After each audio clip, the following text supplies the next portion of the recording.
All right, so today what I'd like to talk about is an experience that I had this weekend with a potential new client, and I thought this, as with most things, I try to take the things that happen in my life, and I try to take the things that happen in my business and try to relate them to a greater overall concept. And this is one that I learned when I was about 17, 18 years old.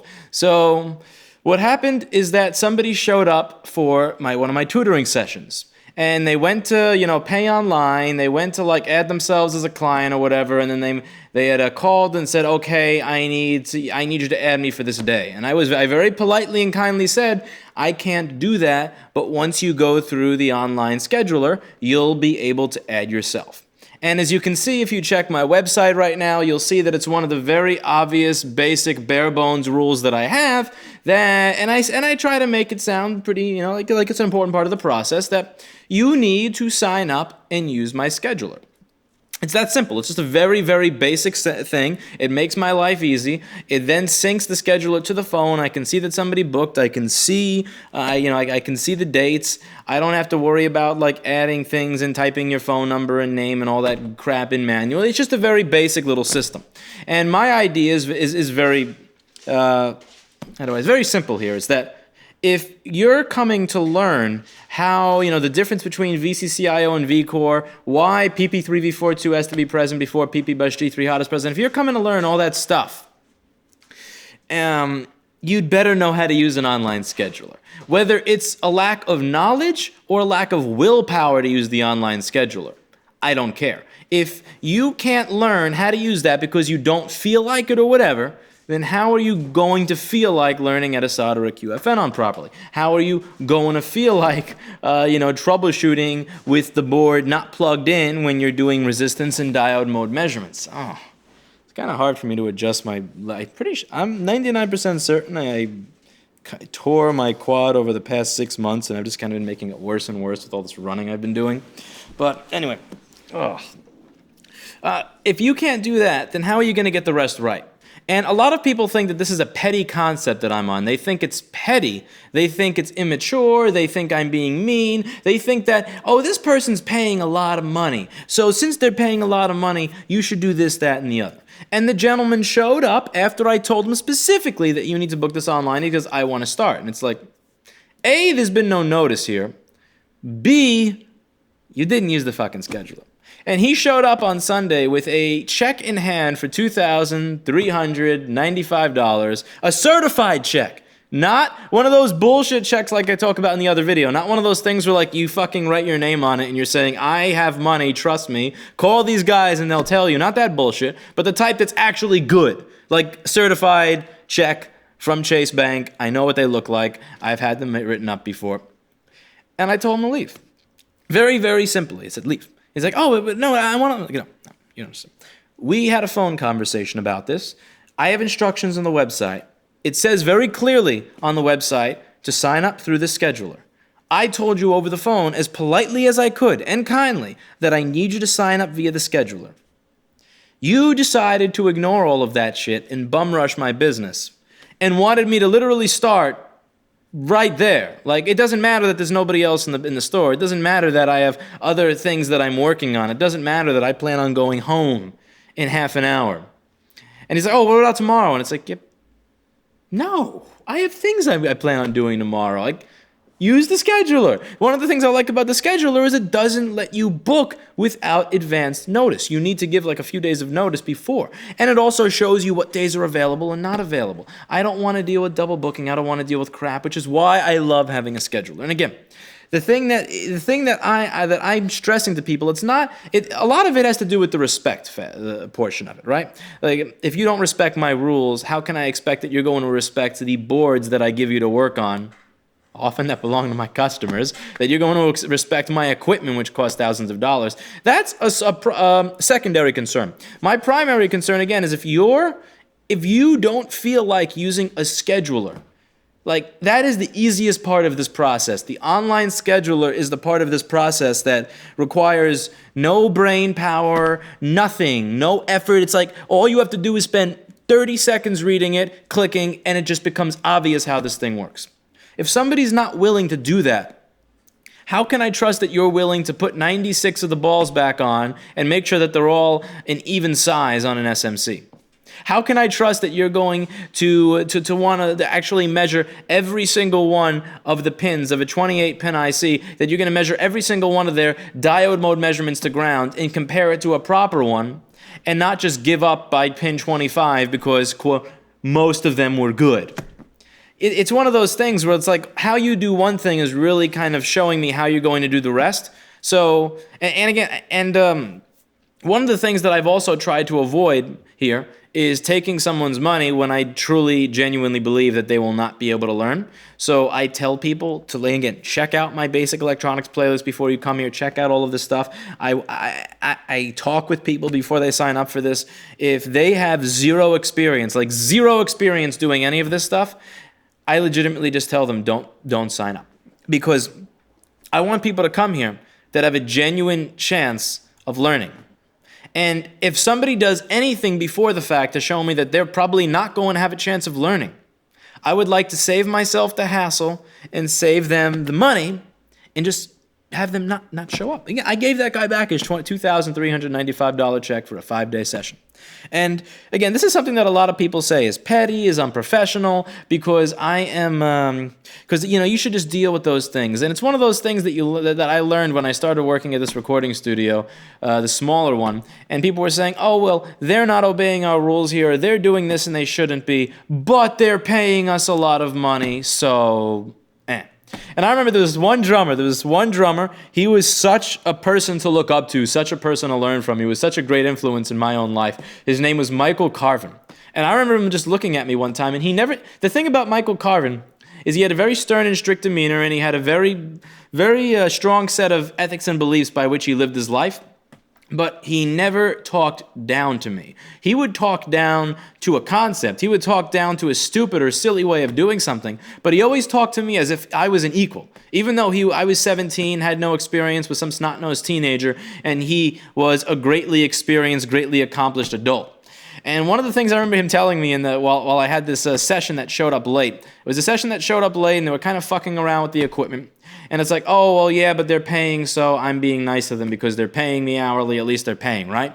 And he looks at me and he's like laughing, and he's like, and I didn't understand why he was laughing. And I'm paraphrasing because it's been 10 years, literally 10 years since we had this conversation. But I remember him saying something along the lines of, all right, so you can't trust them to show up on time.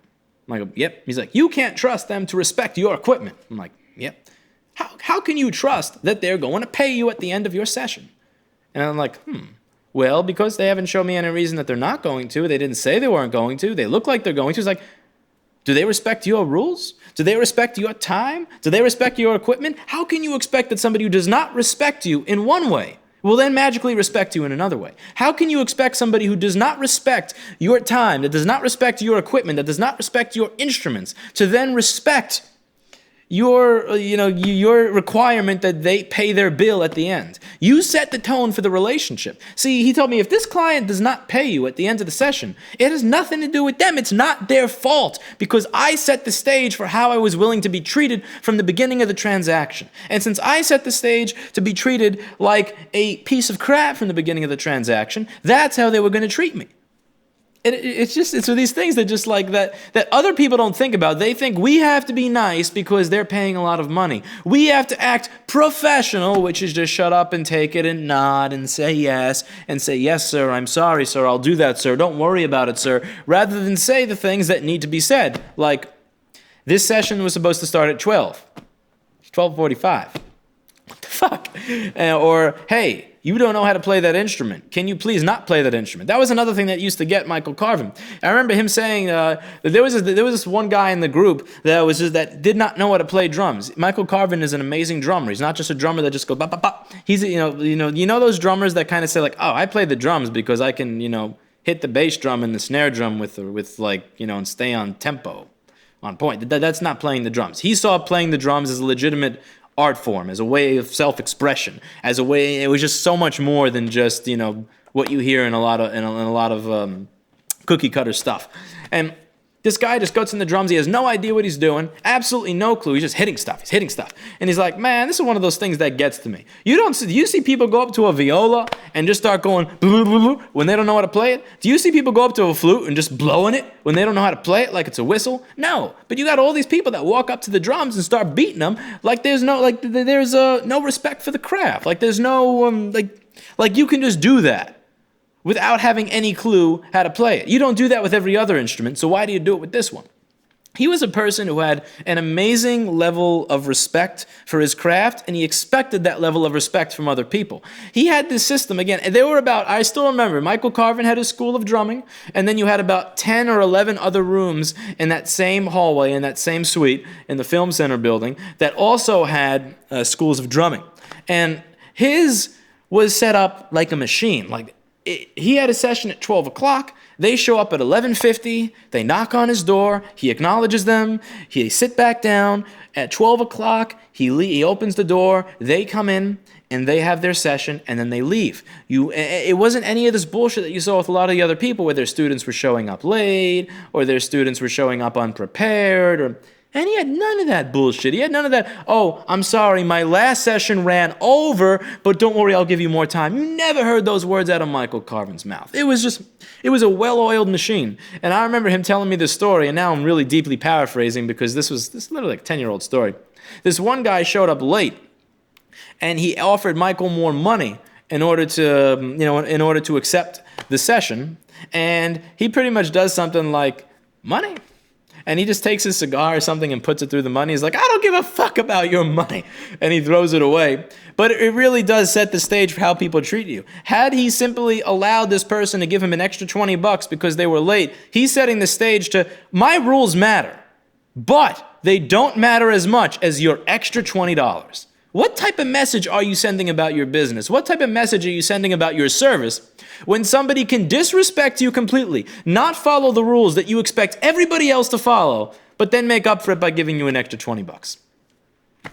It's one of these things. And the other things I remember taking away from Michael Carvin were the teaching mentalities. I remember him saying,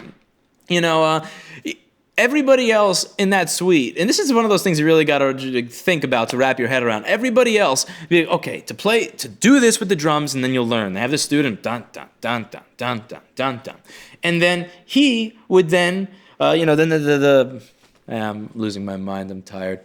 I was just talking about all the other students would listen to the teacher. The teacher was like, this is how you play drums. The teacher would play the drums, and then they would have the student play the drums.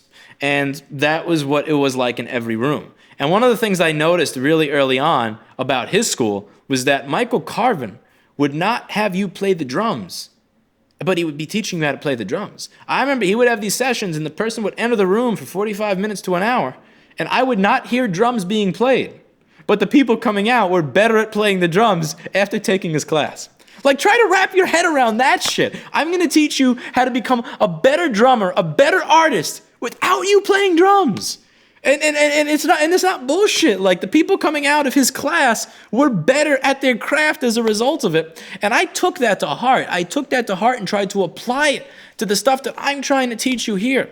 You see, you got all these channels where they're like, I'm going to do this. I'm going to replace this chip. And then they have the techno music in the background, and they have it at 5x and all that bullshit. And they think that you're going to learn. By watching them do something at 5x speed, you're going to learn. That's not how it works. You have to teach a mindset. You have to get them into the mindset that is proper for them to be able to actually do what it is you want them to do. It's all about the mindset. And that was just one of those things that I could not wrap my head around for years. But it's something that I try to do with this YouTube channel when I'm going over electronics. I don't want you to just sit there and just stumble around and go, okay, put a wire here. Okay, now run the wire to there. Okay, great. So now you fix this. Wait, what did I do? That's the way a lot of people teach. I don't want to teach that way. I want to teach you a mindset. That's why a lot of people who show up for the tutoring, I go, okay, what would you do here?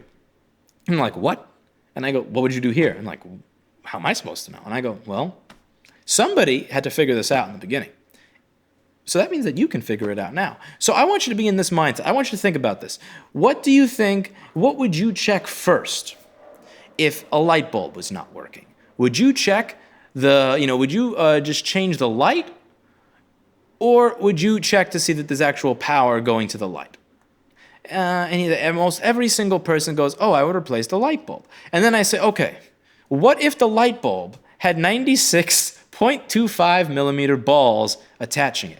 Would you then replace the light bulb in a 40-minute process, or would you see if 120 volts was getting to the light bulb before you did it? And they go, man, yeah, in that case, I'd probably want to check if there's 120 volts going to the light bulb. And that's probably not the best example, just because I'm tired and not remembering everything properly. But I try to get people into a mindset, and I want them to take that mindset and apply it to everything they're doing, so that rather than have to follow what I said, I want them to follow the mindset that I taught them, so that they're constantly following themselves. So that people don't have to ask me, Lewis, I'm in this situation and what do I do? I talk about this guy very often, and I don't want to put him on the spot, but like, pizza store dude, that guy posting on Advanced Reworks that was the assistant manager at the pizza store or whatever, man, that dude's not asking me questions. He's not asking me about all these other things after he took the course. You know why? Because he learned a mindset, and he's using that mindset to do things for himself. He's using that mindset to solve his own problems, so that he doesn't have to come back to me every single time he has one. That's the thing. That's what I am trying to teach with these videos. I want to teach people a way of thinking, so that when they have a problem, they don't have to come back to me, but they can simply ask their way of thinking that's been instilled in them, and then they can then get the answer to their own problem. And that's something that I learned from Michael Carvin. It wasn't just business that I learned from him. It wasn't just respect for myself that I learned from him. It was just this entire mindset. And I'm really glad I learned it at a young age, because you have these times where people don't respect you or your rules. And you have to realize that every part of the business relationship is going to be a clusterfuck. Like, I may wind up doing a video on this eventually. I'm not sure, because I don't know. I just haven't been really up on making videos as much lately as I used to be. My head hasn't been in. But there's this one person, we said, listen, don't check the ticket for status. So there's this thing in Repair Shop at the POS system we use where it's like diagnosed, invoiced, completed, approved, all that shit. We don't use it. We get approval from the customer. We type it in the notes. We tell them you're welcome to call at any time. However, if we have not called you, it's not done. And this person kept saying, listen, I keep trying to check the ticket and it doesn't say status. Why doesn't the ticket say a status update? Why doesn't the ticket tell me where you are with the board? And the thing is, the way that we work, I don't put in it, like, I don't have a live system that shows, oh, well, D6990 was blown and we replaced it, but there's still a short to ground. Oh, now we found the short to ground, but now we don't know why it's not turning on. Okay, now we figured out how to make it turn on, but now the USB ports. Like, we don't have a status system like that because A, it would completely demolish my ability to work efficiently, and B, it doesn't really fucking matter. Like, does it matter to the end customer if I found one short but it still doesn't work? To them, the only thing that matters is, does it work? That's all that matters. And if it works, the second it fucking works, you bet your ass I'm calling them and emailing them to tell them that it's done. It's not like I want them to have to check status to see that it's done. I don't want people to check status to see if it's done. Like, the second it's done, I should have been calling them. I should have emailed them. I should have reached out to them so they'll know. And this person, again, we said we were welcome to call, and he just keeps emailing. He's like, hey, man, the status system isn't working. Hey, man, the status system isn't working. And we kept him as a customer because he was paying money, right? And just this morning, I get this whole thing on like how, oh, you're a Trump type, and you guys have no passion, and you don't like us, and you don't know what you're doing, blah, blah, just all this bullshit. Because I didn't respect myself. I wasn't listening to my own advice. I have a very basic set of rules. You will hear from us 2 to 5 days after you send a board in for repair if you're another service center, and the status update that you receive will be when we call you to tell you it's done. If you'd like to call at any given time, you're welcome to, but this online ticket system does not have status for board repairs. It's not the way we work. Do you accept these terms and rules? And if they say yes, we have a good relationship. If they say yes, but then show me that they're ignoring that, it doesn't work. The business cannot work if people show you up front that they don't have respect for your rules or the way you do business. And that's totally okay. You're welcome to take your cigar and put it through their money and give it back to them. I didn't take my cigar, and I don't smoke cigars, and put it through the guy's certified check, but I did give it back to him, and I was as polite as could be in explaining to him why I cannot work with him. So it's important to have respect for your rules. It's important to have to make sure that others have respect for your rules. And it's just a way of looking at things. Like Michael Carvin was explaining, like all these people are out, they just think that if they do these things and that the easy money is going to be out there for them. But when you have that mindset, of just not of letting others trample over your rules, then you're not building a business with dignity. You're not building something that's going to last. And he was a multi-millionaire from his early 20s. So, I mean, yeah, I'd rather take his advice than the advice of everybody else that's like, yeah, to be a professional, you need to do this, that, and the other, when they haven't accomplished jack shit. I'd rather take the advice from the very intelligent person who is very accomplished, who actually earned respect by respecting himself and making sure others respected the rules that he had. It's something that can be applied to so many different items in business. And the whole thing with teaching, again, that just blew my mind, like about teaching a mindset. Like just realizing that students were paying him to learn how to play drums by walking into his room with a drum kit, and you didn't hear drums being played. I heard drums being played in his room like 3 times in 2 fucking years. Seriously. It was just, it's one of those things that, like, when I finally managed to wrap my head around it, it just helped me so much in my ability to actually teach others. And, my business the way it is right now, the YouTube channel the way it is right now, if I hadn't met him, it would not be here. So one of the things I'd really like to do going into the future is I'd actually like to be able to interview these people that have helped me in my life, the people that kind of helped shape my business, shape my life, and help me build the things that I've built. I'd like to actually go back and interview these people in person and ask them a lot of the questions that the people on the channel have. It's something that I may wind up coming up with in a future video, but if anybody here has questions, if they'd like to ask this gentleman questions, it's something that I really think I'm going to reach out to him about. Please do ask them in the comments below or just message them to me. Because again, I don't want you to just see my viewpoint. I want you to see the viewpoints of other people who are far more successful and far more accomplished than I am on this channel. Because what I'm doing is I'm not really necessarily relaying just my thoughts. When I talk to you and I'm explaining concepts and the core philosophies and rants in the business talk videos, I'm trying to relay to you the things that I learned from people who are far smarter than me. The Roy Hendricksons, the Ricky Begans, and the Michael Carvins. It's not all stuff that came from me. It's what came from people who are much smarter and much more accomplished than me. I may be explaining it through my own filter because I'm explaining it through the bias of how I've lived my own life and how I have applied their advice, but it is their advice, it is their mindset. And I don't know, I think it would be useful to a lot of the people who are starting their own businesses or going off into their own things in life to hear what these people have to say. So yeah, you know what? I'm going to contact him when I'm done with this video, and I'm going to ask him if he'd like to do an interview. Because I really think that he would have a lot to teach everybody who watches this channel. But